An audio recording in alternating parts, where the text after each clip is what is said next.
I want to give a shout out first before I begin to my team for helping me to put this together as well. We collaborated on this particular panel.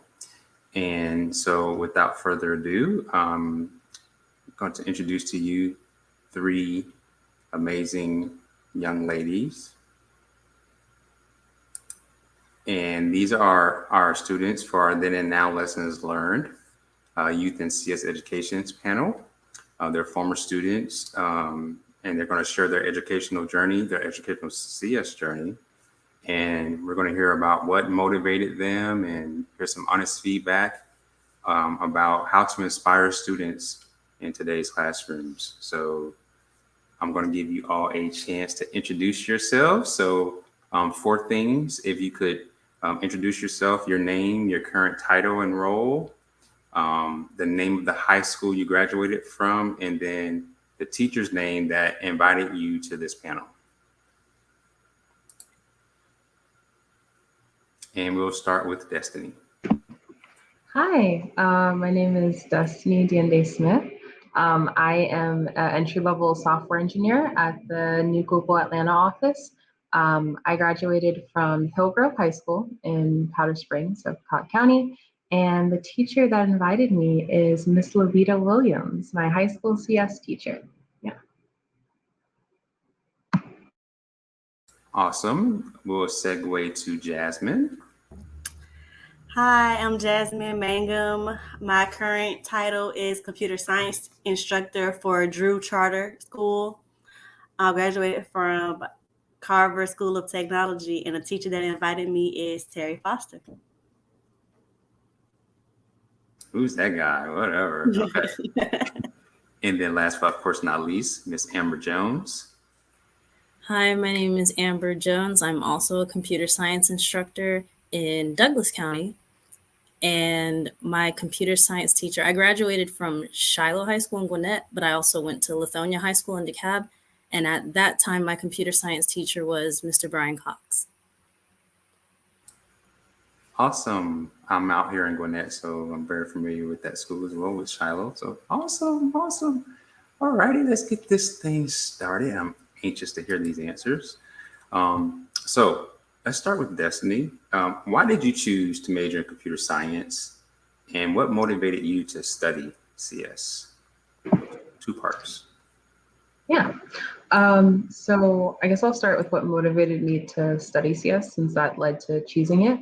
Honestly, the reason was a little bit shallow. I just wanted to fill the block with an AP class, and I knew Miss Williams from FBLA, Future Business Leaders of America. So honestly, I wanted to take her class, and I wanted to just fill that slot with something.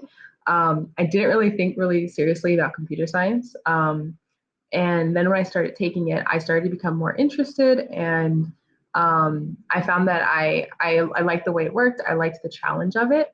I still wasn't sold on studying it, so I actually decided to do computational media at Georgia Tech, which was a joint computer science and sort of like arts and media major, because I didn't know which direction I wanted to go. So I sort of wanted to major in both and decide at once sort of which side I wanted to go towards. Ended up going towards CS and making that my major.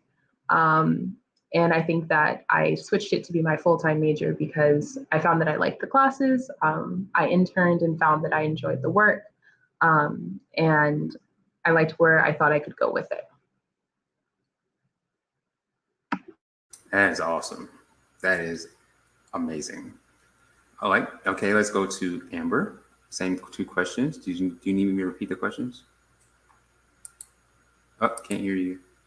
Yes, please. Oh, okay, no problem. Why did you choose to major in CS, and what motivated you to study CS?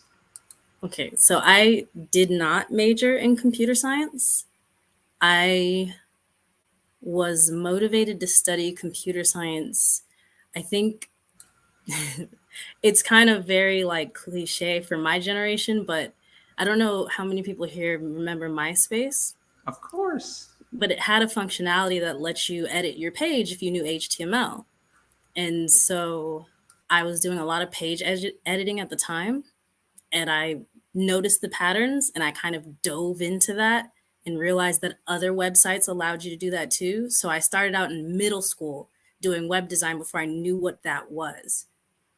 And then I think at some point in high school, when I actually had Mr. Cox's class, he realized that he knew what it was. And so he introduced me more into computer science. I didn't realize what it was. I thought it was just art on the computer, essentially. Like I felt like a little wizard typing in these little greater than, less than signs and letters and seeing what was happening. And then when I got to college, my goal was actually to be pre-med. So I took a computer science class. I loved it, but it never occurred to me to actually major in it because it didn't fit. Like I was like, oh, I wish all my electives could be like this. This was so much fun. Too bad they can't, was what I was thinking. And then lo and behold, should have just paid more attention, I guess, to what my hobbies were. But it was always a hobby for me. So computer science was never a major. It was always a hobby. And then one day I realized I like teaching and I've spent a lot of time in this hobby. I've got a lot of knowledge of it. So I just want you to know, you took me back with the whole MySpace reference. Like seriously, like I used to love just to see people's music page, like, you know, the stuff that they had embedded as far as music. Yeah. I figured out you could overlay the page, and from there it was a totally different ballgame. So I would just blank canvas my page, and just my page just didn't look like a MySpace page. Good times. Okay, and then Jazmyne, same for you. Why did you choose to major in CS, and what motivated you to study CS? So initially, I did choose to major in CS, and that was because I was so over people. After high school, I was done. I wanted to just work on computers and be great. And then after majoring in it for 2 years, getting my undergraduate from Atlanta Metropolitan State College, I learned quickly you have to deal with people. Whether it's pair programming or just getting help with the error, you had to still some type of way communicate with the outside world versus that which is in your head. So that's how I got there. And then I switched to CIS when I got to Georgia State and found the all new level of natural high of love for that realm with the hardware versus the software component. That's awesome. And I love your journey, how you went from Atlanta Metro to Georgia State. We see a lot of students that end up doing that transfer route, which is amazing. However we can get the CS educators, I'm all for it. So amazing. Okay, so let's move right along. This one's going to be for everyone, and you all can kind of chime in one at a time. Did you find taking CS in high school prepared you for the courses you took in college?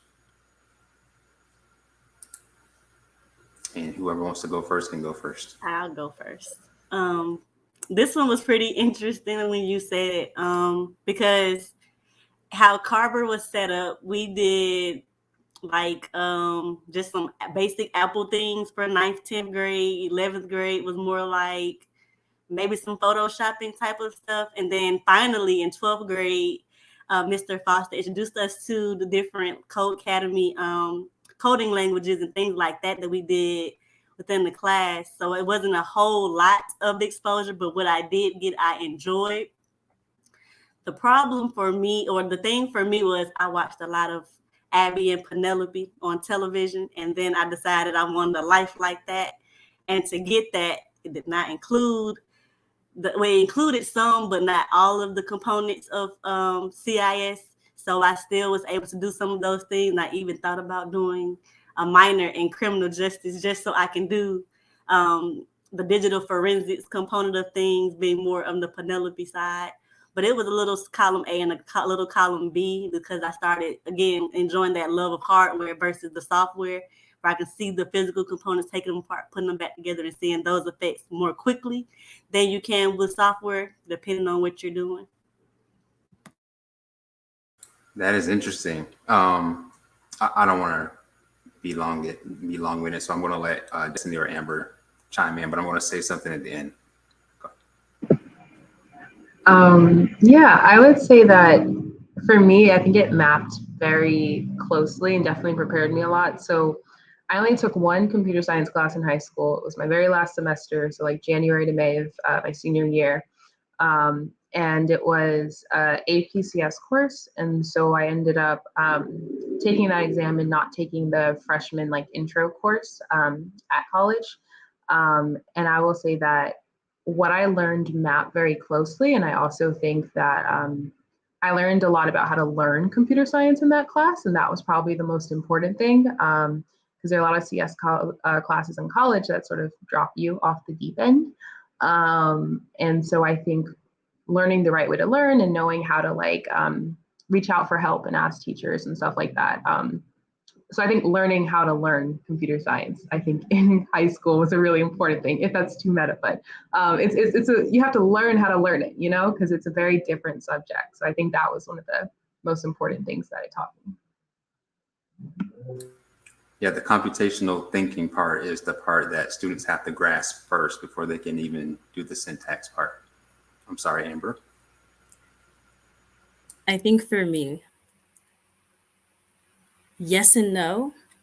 My classes, no. So my computer science classes, I think maybe like Jazmyne has said, my first couple were more like, this is how Office works, like Microsoft Office. This is how PowerPoint works. Those are my computer science classes, more, I guess, computer literacy classes. And then I had, if I remember correctly, it was a while ago, but Mr. Cox's class was computing in the modern world, if I remember correctly. And you are perfect for nostalgia, I tell you. Like, you have all the nostalgic answers. I remember that course. And so I don't think there was programming in that course. So I learned a whole lot about at least hardware and like the history of computers and like how the internet works. But I don't think I learned any programming in class. And then, but I was in his club outside of class and he had introduced me to like Alice. I don't know if Alice included like the little turtles with the little pens and stuff, but I did turtles and stuff outside of class. And then I took a web design class and I was excited about web design because like I said, I'd been doing it early on. And then I got disappointed because my web design class was about Dreamweaver. So we didn't code it. We just, like, it was fun, but it wasn't what I expected. So my classes, I wouldn't say prepared me for what I entered when I went to tech. It was like you're sitting there typing up all the lines, miss a semicolon, and everything's ruined. Like I was not prepared for that. So I was definitely, my interest was definitely cultivated, but I wouldn't say that I was necessarily, there weren't a whole lot of correlates, I would say, between what I did in high school and what I did at tech. Yeah, I think we've gotten better. When I say we, educators, especially in this state, with the curriculum, with the pedagogy of teaching computer science from when you all were there. So, but I appreciate the honesty for sure. But yeah, we've definitely come a long way with how we present computer science to students today. So my next question, and this is going to be for Jazmyne. Jazmyne is going to start it off, and then the others can chime in. So you're now in the classroom as a CS teacher. Hooray! What was your path like to becoming a teacher, and why is it important to you to be in the classroom as a CS teacher? So I've been teaching for since 2016. I started in early childhood education, and then I began to see this bigger picture of things. So as I'm going through to finish up my bachelor's at Georgia State, I'm also teaching in early childhood, and I'm looking at my professors, and nobody looks like me. And then even in my classmates, they're like maybe 2, 3, maybe 4 of us in the class. And by us, I mean minorities in that aspect. And so I started thinking, like, I'm good with kids. I can teach anything just about. I can teach this and make it more interesting, more fun. And I went into Clayton County and school system about 2018 as a para just to see like what that looks like, what their computer science looks like. And on the elementary level, there is none. It doesn't exist. on the middle school level, it's business. And then eventually high school, you get the computer science. And I was like, I don't like that. Because again, you get a late start on getting that exposure to what the possibilities are. And we all know that there are endless possibilities. And so with that, I just changed hats, so to speak. So I finished up the degree with a mission in mind where I'm going to enter the school system and I'm going to be the minority that looks like my kids. I want to teach to people that look just like me and who doesn't know or don't have the resources to be able to see that CS is so much more than somebody sitting behind a computer just typing in code, right? That you can, there's lots of Internet of Things. I talked to my kids about their interest. They were fascinated with Bitcoin and whatnot. So we did a lot of things with that. But just to get that exposure that they weren't going to get on their own, and then to be that somebody that looks like them, that gives them that information. Because a lot of times that I've seen, you have teachers that are teaching CS that might be an Asian person, might be somebody from India. You might have somebody that are Caucasian or whatnot, but you never really see a whole lot of people or women, especially of color, that are teaching the subject. And I think that too is what helped build relationships and bridge that gap with my students as well. And let's segue to Amber. So again, now that you're in the classroom as a CS teacher, what was that path like becoming a teacher? And why is it important for you to be a teacher in the CS classroom?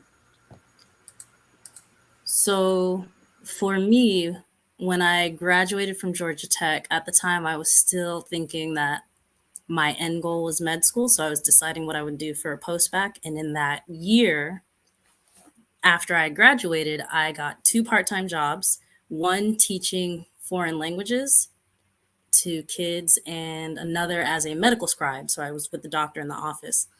And I really enjoyed teaching the kids. And so there came an opportunity to teach overseas. And I was like, well, that's like a dream come true. I can work in another country and I could be teaching. That's going to be too great.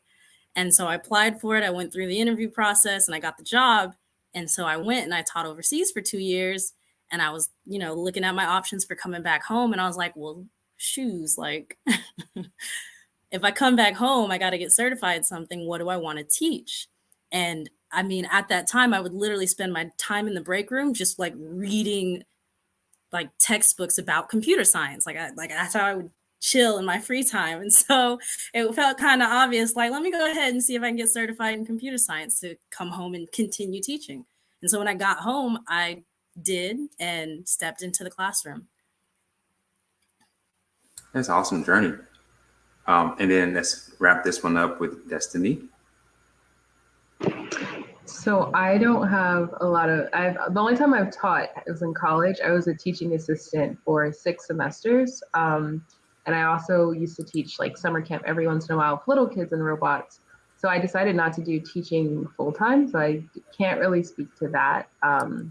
But I know I can second a big part of why I wanted to be a teaching assistant was there were no Black teaching assistants on the course that I TA'd for when I started and for like the first 2 years. And, staying in the classroom, there are definitely like very few, if any, other students who are, underrepresented minorities and then also going the step of being a TA.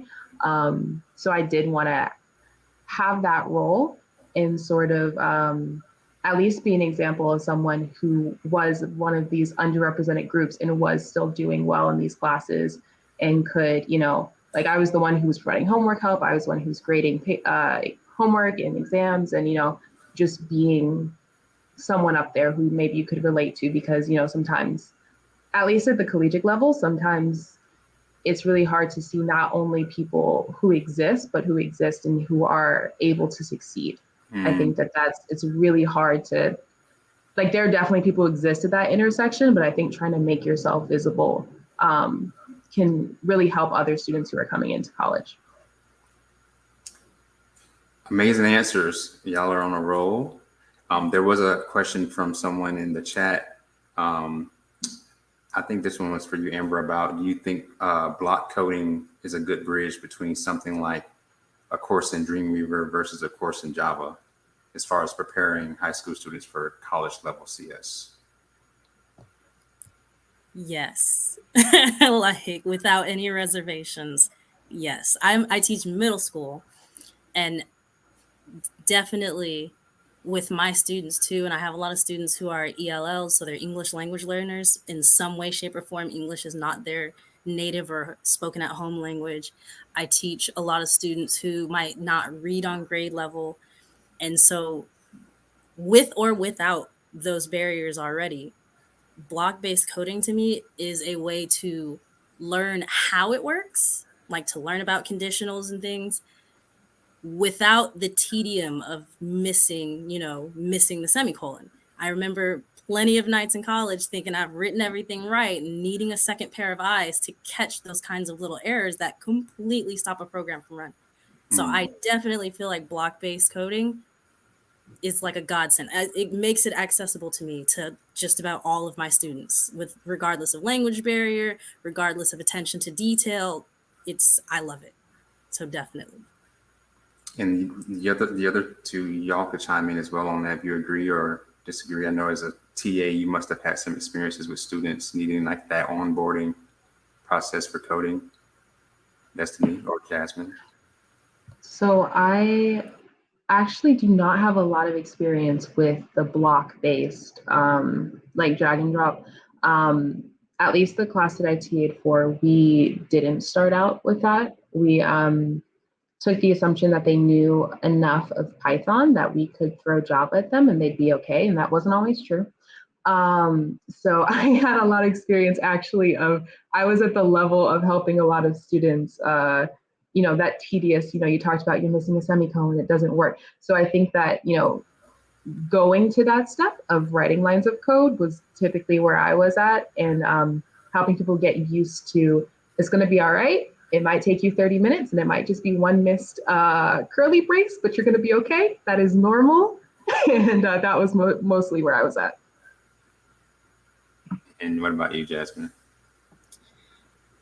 It is interesting. The question is interesting within itself. I spent this past year in Brookhaven with my students there. And some of them, as Amber said, can't read on grade level or ELL or ESOL or just whatever the case may be. You have to kind of like make those modifications. But I was grateful to come across a platform, CodeHS, that allows you to do both.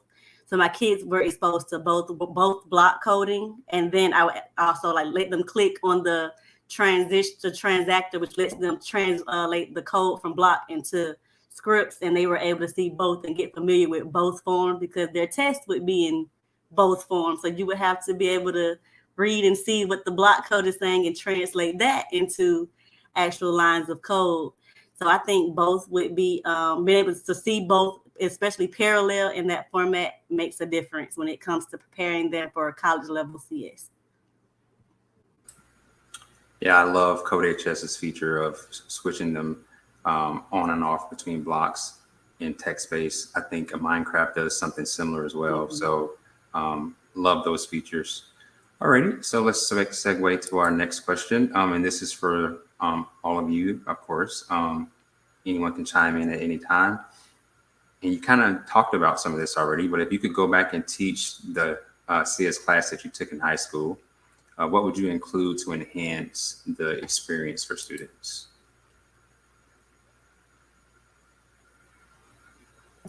I go. If I could go back, I would simply just add in the career effect. Most of the time, well, I know for me, I didn't see a lot of careers in it. So I didn't really I'm going CS. I know exactly what I want to do. I had to kind of go with the degree and then network around it once I got into the major. And I think if I would have done more, had more, experience with or exposure to the careers in tech before I got into CS, then I would have had a more nailed down idea of what I wanted to do. Yeah, I think that would have been the thing that I would go back and add. Just bringing those careers and being able to see them in real time affect what they look like, what they do, and the difference they could possibly make. I think I want to piggyback a little bit off of what Jazmyne said. Definitely seeing the careers. And for me, like, because I had that bit of web design experience walking in, I remember distinctly that Mr. Cox was like, you can make money doing this.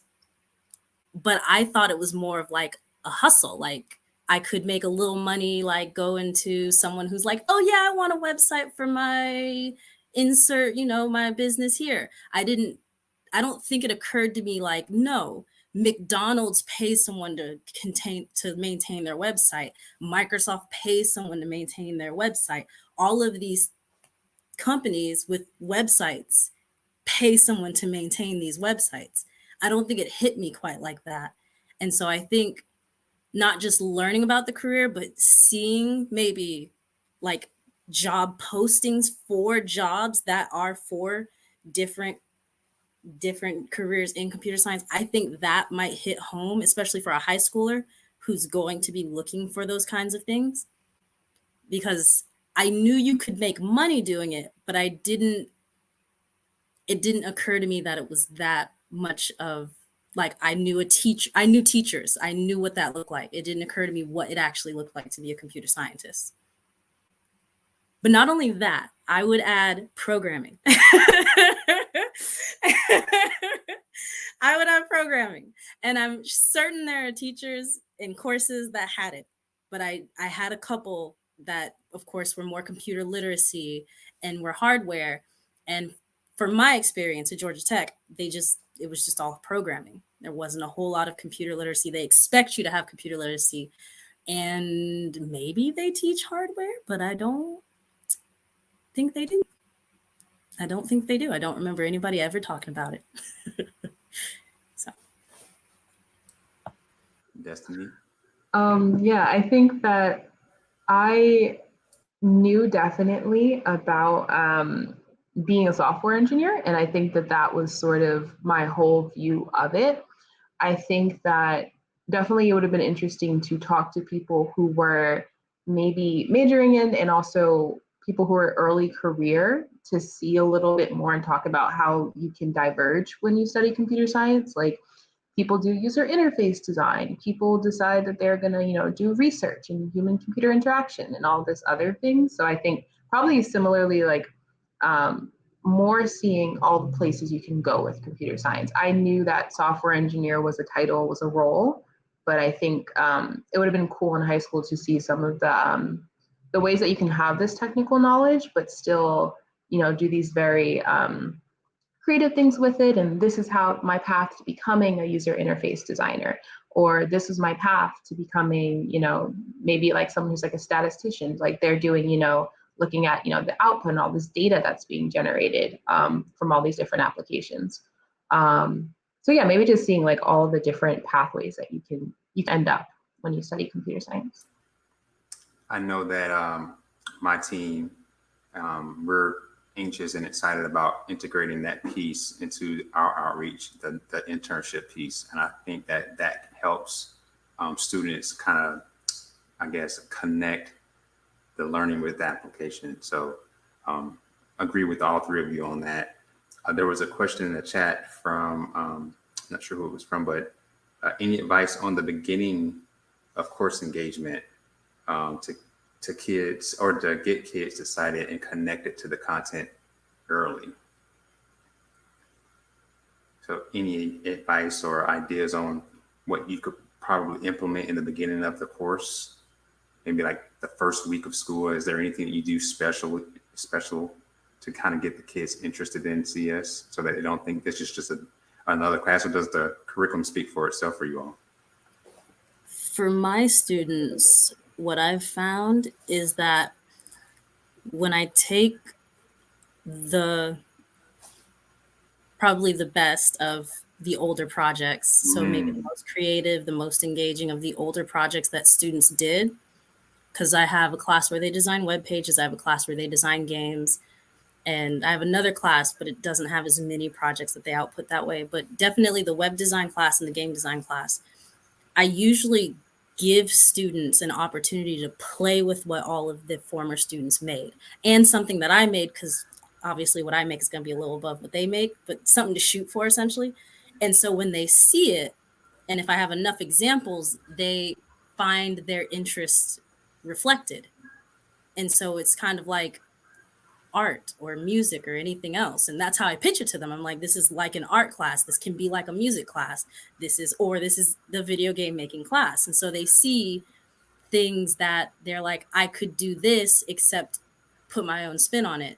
And that is exciting to them because kids generally like to create, especially because in this case, they're usually making cartoons and music and like games. Some of them don't get to games, but at the end of the day, they at least get to animations. And for them, that usually is enough excitement to propel them into the course. And I know, Destini, you're a software developer, but is there anything that you could think of, either from your experiences in undergrad or just based on the technology that you know that exists, that you think students would be interested in getting involved with in the beginning of the course? I know that when I did some camps with younger kids, we gave them like robots that, they could do block, drag, and drop, and they loved that. And it was really fun to see how excited they were. But that was very limited experience, but I do think it was fun to see them do something hands-on and get really excited about it. Coming from someone who started in high school, I think for me, it was also just the exposure of taking the class. Because like I didn't sign up for the class thinking I was gonna like it or love it or be excited by it. I was like, let's take this because it checks off the boxes I wanted to check off. And so honestly, if I found a different class to check off those boxes, I might not be here. So I think that for me, it was also just the sheer exposure, just being in a room where this is a computer science class and you're gonna learn something about computer science. I think that is, for me, was the biggest thing. I think that the interest may come to some students later, but just the sheer, you're going to learn this, of being in the classroom.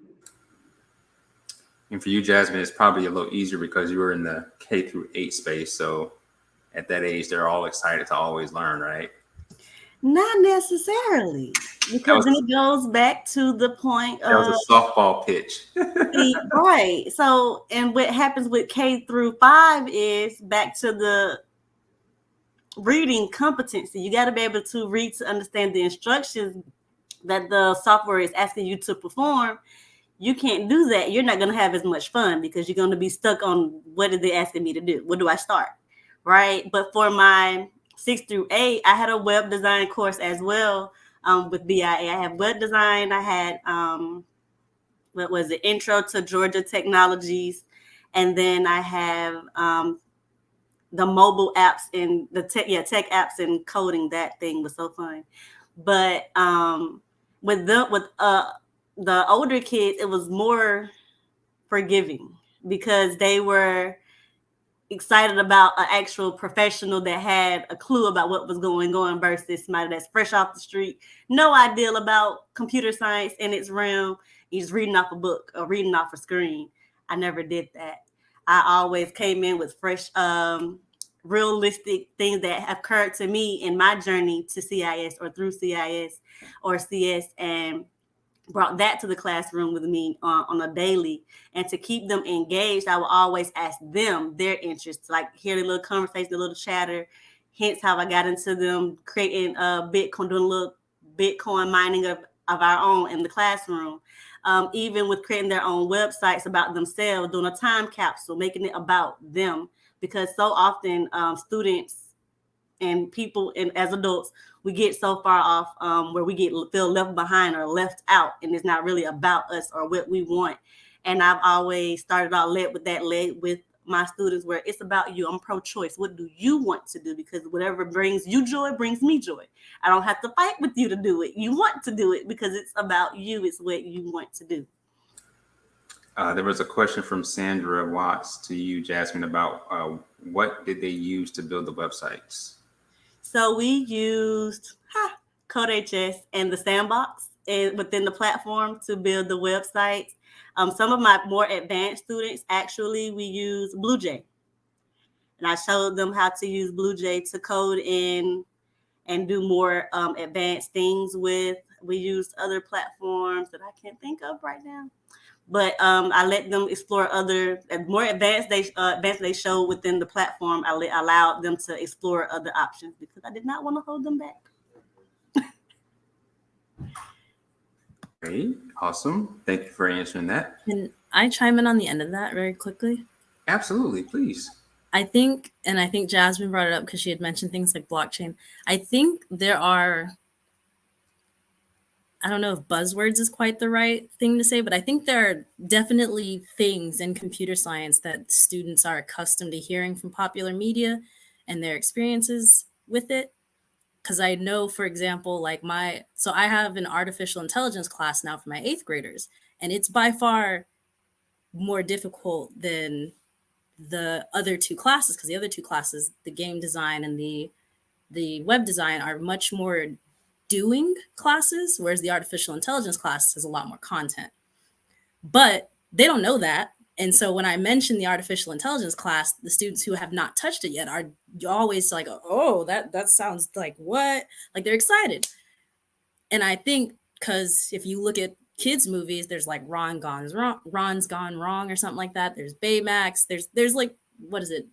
One of my students introduced me to, Mitchell's versus the Machines. There's all these like artificial intelligence. Space Jam had it too, didn't it?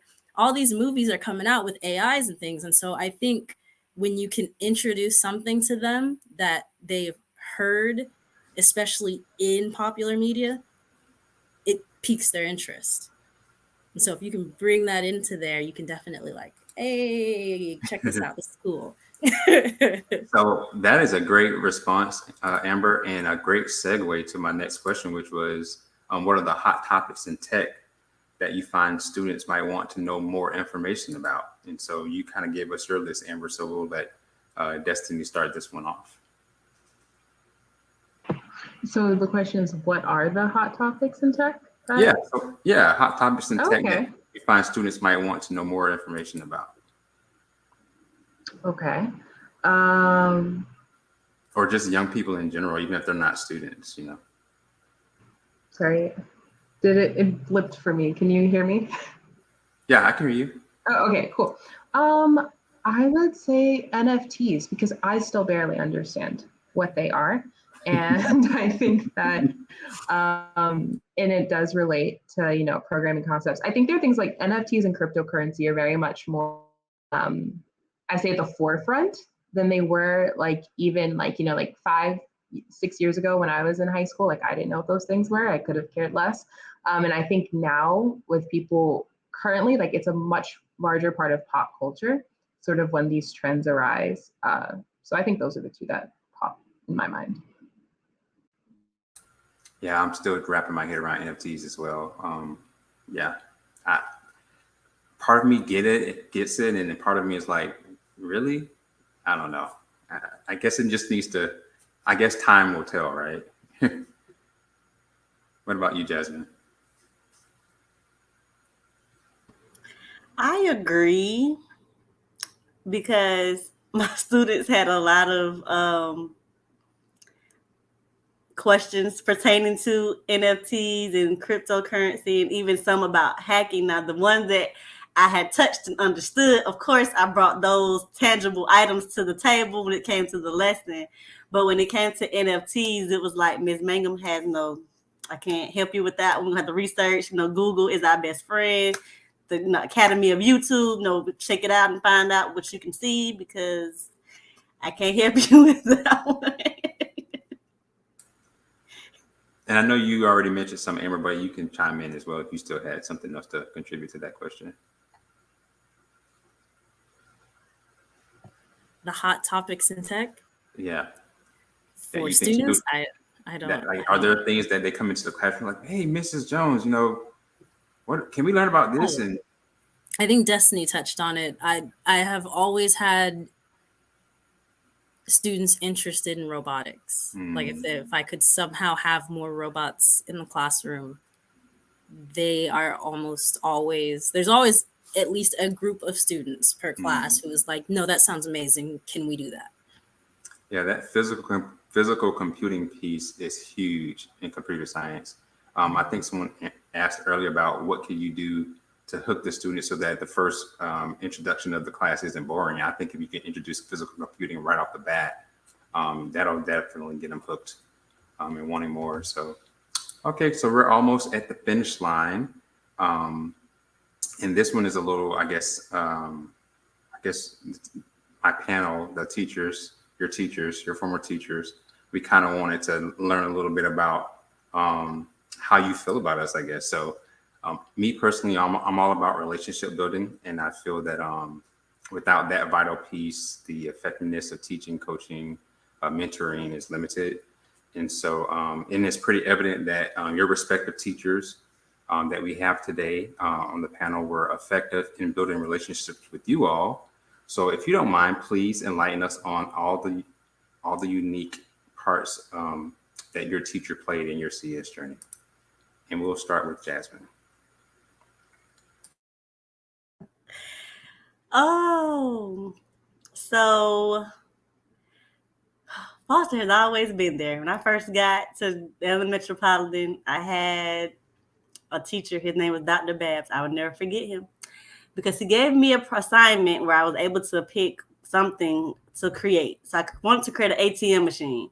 And I got stuck on the part where it was going to tell me my balance. And I went to Carver High School and sat in Foster's class and thought he was going to help me. That man taught his class. He did not even look over there. He's like, you got this. You got this. And so with that, it just made me believe in myself and trust like my judgment. And in the end, I ended up with an A in the class because I did just that. I sat up in his classroom all day flustered, but I ended up like calming down enough to understand why I was getting this said treatment. And it just made me a better person as far as being able to trust myself, trust my instinct. And especially with CS, you have to be able to trust your instinct and your judgment, especially when you're writing code and trying to create things that are going to entice your students and make them want to pay attention and make them want to be involved and be a part of the evolution of CS as it continues. So with that, without those types of efforts where he pushed me and made me challenge myself and break down those barriers within me where I wanted outside influence, there is no telling what I would be doing with myself. I probably wouldn't be teaching because you have to trust your instincts to be a teacher as well.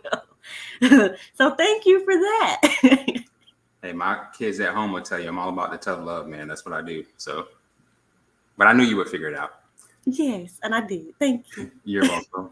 Let's go to Destini. Yeah, so I think for me, so when I took Miss Williams' class, I was already like about to turn 18. I was older and I was just getting into computer science. And I think she was so responsible for me not having so many of the negative stereotypes that I think other people come into CS with, because like all those stereotypes of like you spend all your time alone and like Miss Williams, if you know her, is one of the most outgoing, happiest people. She's a Black woman in tech. And I think all those negative stereotypes that sometimes people internalize about not fitting in tech because you don't look a certain way or you have a certain personality, like she absolutely shattered them out like I didn't even have a chance to, internalize that because I had her. And also, she was so positive. She explained things to me so many times, like recursion, like 100 times. Thank you so much for that. And I think that having someone who never made me feel like I should have understood already, that is such a problem I ran into in college, even at work. Sometimes there's so much insecurity about why don't I understand this yet? Why don't I understand this quickly? And when you're underrepresented, that is just, so much stronger. And I think I developed a foundation of like not having that because she was my first teacher and she was so instrumental in that. So yeah, that's how I feel. And Amber. So I think for me, the very first big thing was probably first impression. So similar to, I think, what Destini said, there's the aspect of representation. Like Mr. Cox has and had these like locks at the time. So he's this Black man with these locks, and he was very unashamedly nerdy. Like I feel like there were probably Star Wars references constantly during that class. And so there was a certain reflection in that, right? Like it's a grown Black nerd, which at my time I was a young Black nerd. And so I very much was interested. He had an after school club for TSA, and we spent time doing TSA things. And we also spent a lot of time playing video games and things. So now I had this community of other gamers. And so finding Black gamers that didn't only play like Madden and 2K was also super exciting. So I kept seeing myself in this space. And then, of course, once I introduced the fact that like I did web design, he completely was like, oh, well, here's, like I said, the turtles, and here's Alice, and you can make money doing that and all these other things. And then it was myself and another student who we had this really huge interest in it. We both had his class. We were both in the after school program. And at the time, we were, I guess, getting more computers in the school. I'm not actually sure, but we had a home ec lab that I think was being converted into a computer lab. And so we didn't have, like now, we actually have people who come and do the technical things in the school. We didn't have that back then, I guess, or maybe the position existed and never got filled. I don't know. But I think all that responsibility tended to fall on him. And so me and that other student would get pulled out, and we would just be working on computers. And so that dove an even deeper interest. And so I had a huge interest. Like I said, I didn't realize it was an actual career, but I had a huge interest in computer science that was cultivated before I stepped out of high school. I tell you, I can't help but smile listening to these responses. It looks like Lynn is going to jump on because I know we're a little over time, but y'all have been amazing. This panel has been amazing. We need to take this show on the road for sure. I love hearing the experiences and seeing the point of view from the student. I think Jazmyne mentioned it before about including students' input on the lessons as well. So I think there's a lot to be learned from that. Teachers tend to not want to give up control, and I get that, but I've always been that type of teacher or educator that believes in learning from the folks that I'm teaching, and including their input into my lessons, so that for one, there's buy-in, right? They want to do it. And then two, because I just like different perspectives. I don't know everything. What I think is cool, obviously isn't cool to them. I'm old, right? We're all old, right? So no, I really appreciate this session. And if you don't mind, Lynn, you can come back on because I know we're a little over time. And also, if we could get Bryan and Lavita to come on and just maybe say a few things to their former students, to their babies. Will? Yep. Oh, my heart. That felt so good. It's great to hear from all of you all. Like I don't know if you realize how inspiring it is to see you all and to hear your stories and your successes to not just your teachers, but to all teachers. Like they see you and see their students, right? And then they see you as adult women who are strong and powerful and doing all these wonderful things and confident in where you are. And it helps helps them get through the next day, right? To suck up all of the challenges that come with education and being a teacher that I'm sure you all are aware of, and push through because they see the results, like they see the end goal. So we appreciate you all. I agree. This was inspiring. Destini, I can just say she has, I reach out to her often, but I am so proud of her and everything that she has done. She mentioned that, she was taking the AP class, and this was the first time we offered AP CSA at the school. So, I was a lead learner as well. And so, we were all on this journey, and her growth and her classmates' growth has encouraged me to grow, not only in the classroom, but in the career. So continue to do great things. And students, just know that we see you and we appreciate you because you are the next generation that's going to lead our students to the next level. So thank you. And Jazmyne, I guess I gotta say something too. No, you know you'll not have been cool from day one. You were that smart little quiet girl that sat in the front row, always attentive. You made it very easy for me to come to work every day. I will say that for sure. It was to teach students like yourself. And I'm so very proud of you for the things that you've done recently. She recently she passed the GACE, I think, was it 2 weeks ago? So from her transition to BIA to Drew, she had to take the GACE and she passed that with flying colors. So I'm so proud of you for doing that and for getting this new position. And I know there's many, many, many wonderful things ahead of you waiting for you in the future. So continue doing what you're doing. Amber, if you had stayed at Lithonia, would you got some programming? After computing in the modern world, we do programming classes. Just had to throw that in there, huh? Got to throw it in.